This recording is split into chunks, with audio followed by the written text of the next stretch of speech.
Разрешите один вопрос задать? Исполняется 73 года со дня рождения первого президента Чеченской Республики, героя России Ахмата Хаджи Кадырова. Мы много раз пересматривали ваши видеовыступления, где вы отмечаете, что он стал для вас другом, что вы много встречались, переговаривали.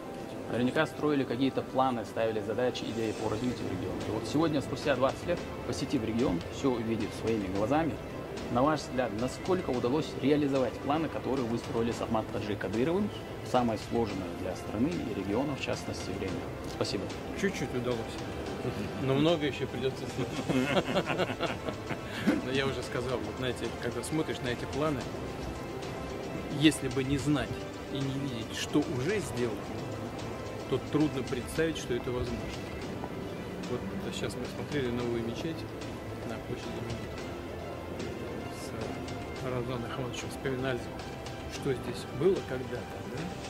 А здесь были только руины, да и вообще Грозный был в руинах.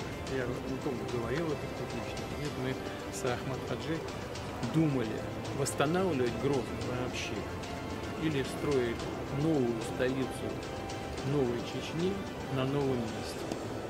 Это он принял решение восстановить Грозный. Это было его решение. А его сын воплощает эти идеи в реальность.